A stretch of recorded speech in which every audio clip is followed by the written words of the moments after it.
Have you ever wanted to get results just like this in only an afternoon? Let me show you how.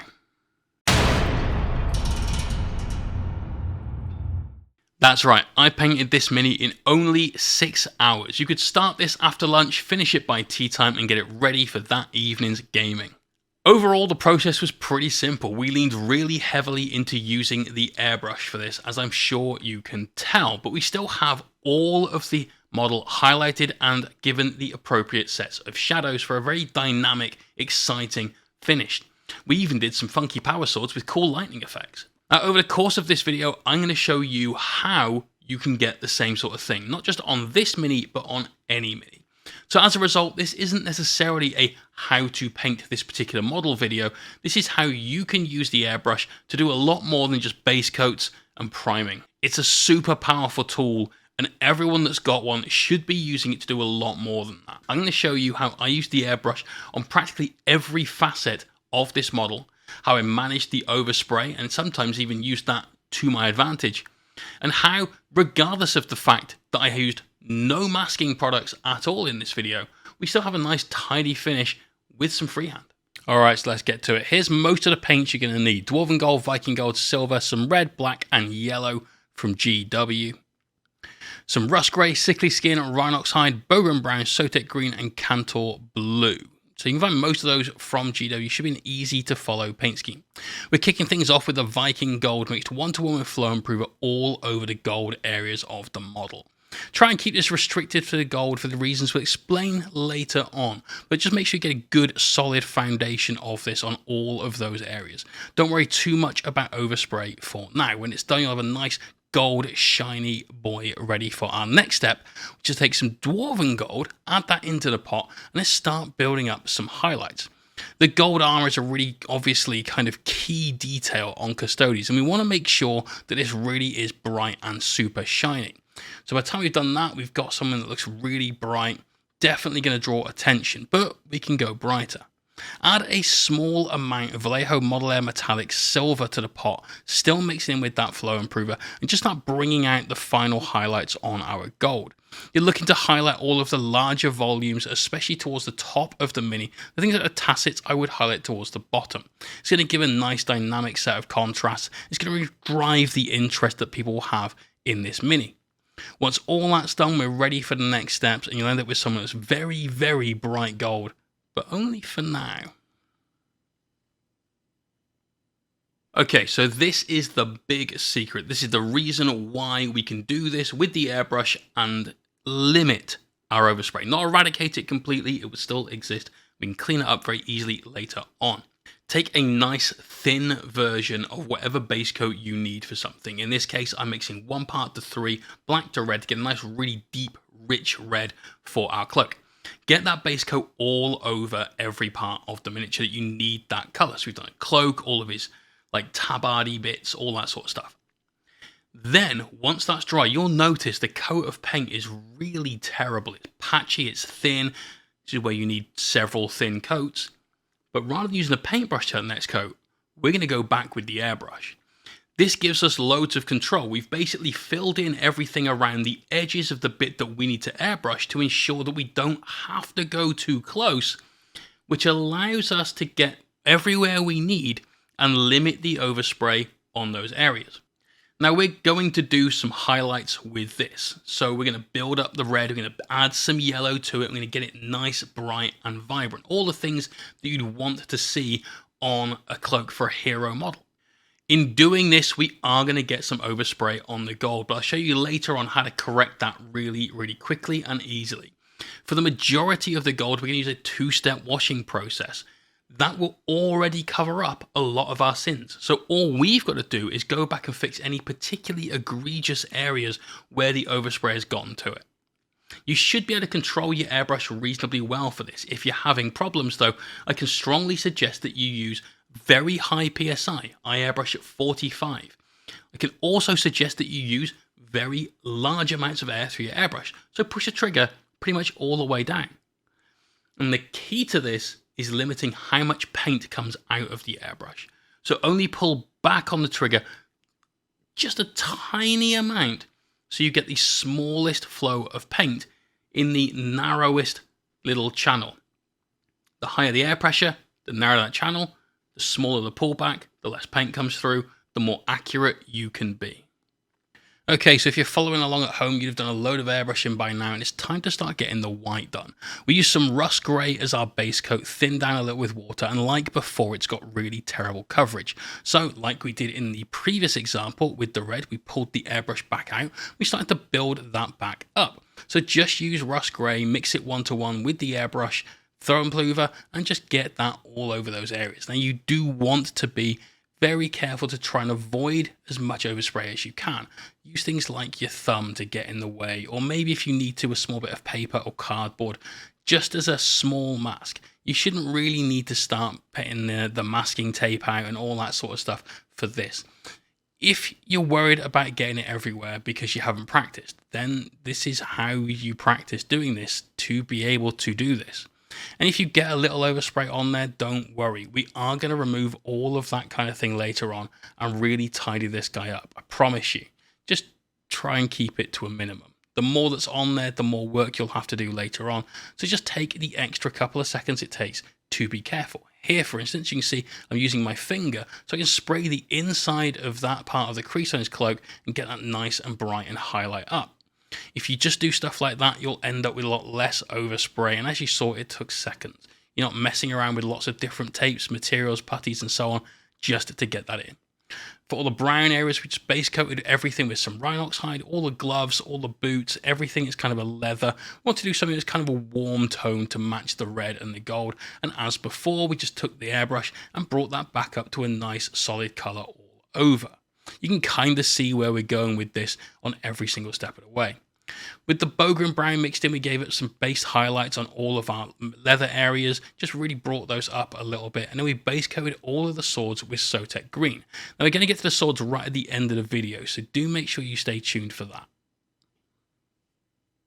Let's talk now about covering up all of our mistakes. We've got several areas on the model that need to be painted gold that were too surrounded by other things to warrant getting down before we started applying all the other colours. So the first thing to do is just tidy those up. We're using some dwarven gold, thinned a little bit with water, and once we've done that, we can start working on all the other parts that were influenced by the airbrush. Now, you can glaze metallics, but we don't want to go that far down with water to thin our paint, because you still want to get that coverage. The benefit of this is, as it's being applied on the upper surface of the model, we can just go straight on with that dwarven gold, a brighter finish. It's also going to be washed twice very soon, so we know it's going to get covered up quite well. Around the shoulder pad and areas that are maybe a little bit brighter, don't worry. When you get your edge highlights done as one of the final steps on the model, that's really going to hide all of those places. Let's take a quick look at that cape though. That's some pretty not ideal overspray. Bright white over red, simple to fix though. Airbrush paint is so thin, you can cover it up very, very easily and very quickly. So you take some of our original base coat, thin that to almost a glaze. We want a little thicker than that. Now we've used that to just cover over that area. Only takes 1 or 2 passes, and at the end of the day, this is going into an area of shadow on the cape, so it kind of works out. Remember, we're going to come back with some edged highlights later on to really bring this back up and get it exactly how we want it. So now that we've gotten rid of most of our overspray, we can go and really start hiding that while we shade everything. So we're going to use some purple tone, which I think is a brilliant, brilliant wash for gold. Really brings out the best of the shadows and gives you a nice sort of aged look to it. Get that all over the gold areas. While we're waiting for this to dry, we're going to take some Army Painter Flesh Wash. And for this, we're going to go into all of the recesses on things like the cloak. We can get it into the boots and things like that as well if you want to. And then once we've done all of that and the armor is nice and dry, then we're going to start putting that all over the armor. Because we're using 2 washes for this, it's going to have a massive change to the base airbrush work that we've done, which means we can use some of our original colors to highlight it, but also it's going to completely eradicate the trace of that overspray. So like I said earlier on, be careful because it helps you do less work later on, but it's really not the end of the world if you just get a little bit on there. Once you're done, you should be looking with somebody like this, which, if I'm honest, is more than tabletop ready. You can get this guy on the battlefield now, or we can do some more work. In the interest of this video not being the 6 hours long that it took me to paint this marine, custodian, we're going to skip over a few things. If there's something you particularly want to know, let me know in the comments and I'll explain it. But in brief, the boots and other leather was highlighted with bovine brown built up into that rhinox hide and left there. All the red areas, the cape and so on, were just highlighted using a little extra yellow mixed into Arcador red. Give us a nice warm orange colour that still on a model with this much red very easily is identifiable as red. You don't want to go too far from the original tone. As far as the gold is concerned, we used Dwarven Gold, and then the same mix of Dwarven Gold and silver we airbrushed with originally for our first and second highlights on that, and built them up to a really nice bright shine. That's kind of it for this mini, with the exception of the swords. And here I'm going to show you another airbrush technique that you can use to cheat your way through to get something that looks really spectacular very quickly.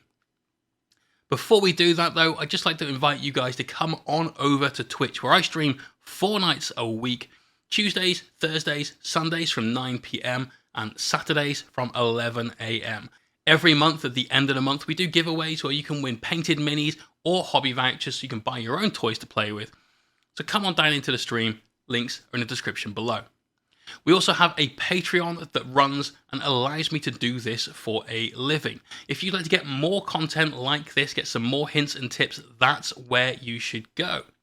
There's a video that goes up every other week, and there's a written guide that goes up nearly every week detailing what we did in the previous video. So if you're liking this format and you enjoy the tips and the techniques that we're giving you, maybe you should check that out as well. Again, links in the description below. Talking about things below, somewhere around here, there should be a button that says subscribe on it. If you haven't pressed that already, maybe now's the time. Don't forget to give the video a cheeky thumbs up if you're liking the content as well, and leave a comment letting me know what you'd like to see in the future for painting guides.